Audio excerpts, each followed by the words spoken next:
feels weird, you know? It feels weird to be in a space where there used to be so much life and so much love and so much care. And now that in a pandemic, it's like we still feel it, but we feel it in a different way. You know, the depth of that connection is not that quite there. And so the work that we do during the pandemic is really trying to sustain and strengthen and even uplift as much love and care as possible, because a lot of our young people are experiencing isolation during this time.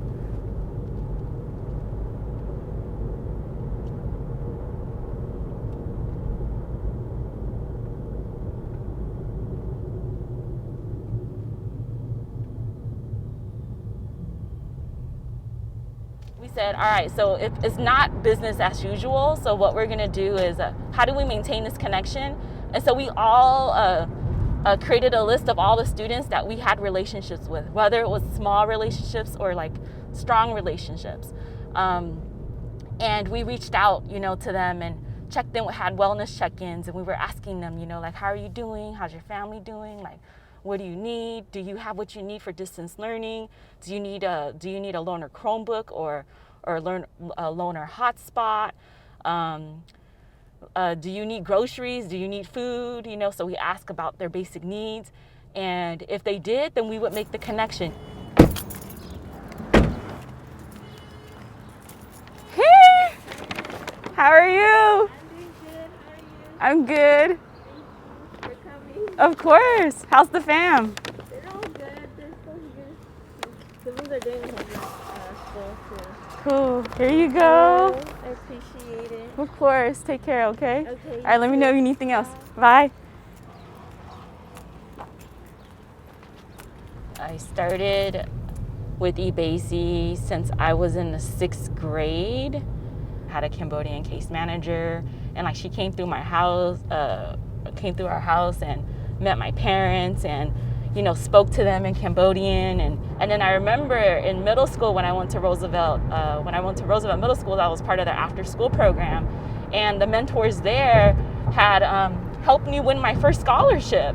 And it was like a savings bond or something. It was like $500. And I was like so ecstatic. And I remember by the time I hit high school, that savings bond of $500 was like, I don't know, like $1,500. And I cashed out and went to college.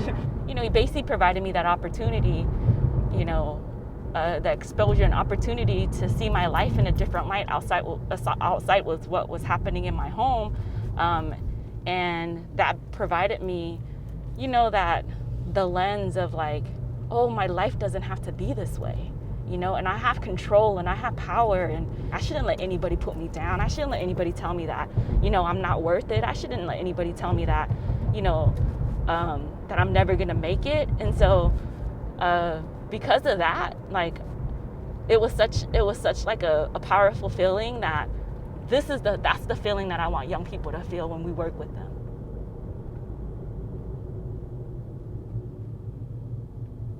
Growing up in a neighborhood where you hear gunshots, you're not allowed to go outside and play. Well, you know, I wasn't allowed to go outside and play when I was a young person. And, you know, our car was broken into daily or nightly, you know, and just driving down International, and then you see prostitution, you know, all those things. Like I grew up thinking, oh, you know, well, this is normal. This is just my life. You know, this happens to everybody, you know. And then I went to college and I was like, wait a minute, you know. Like I said, I'm really passionate about equity and education, and specifically, I really want to give back to my Oakland community, because I know, like, especially going to Stanford, I now realize, like, it's not normal to have not enough desks in the classroom or, like, super moldy textbooks and things like that. And so I really want to, I'm currently studying communication. You're giving me goosebumps. It's definitely a sign, you know. So talking to Emily, it's definitely a sign, a sign that shows that the work that we're doing here at Oakland High, in terms of building community, building relationships, building resiliency factors. Like those are the things that we intentionally do. And to hear Emily say those things and, you know, in her interview today, it's like, it's telling, you know, it's like, oh, the things that we're doing could be, you know, this could be a result, or maybe it's not. I don't know. You can't ever tell, but to be able to hear her say the things that she said around her passion, wanting to address equity in education, it's empowering, you know.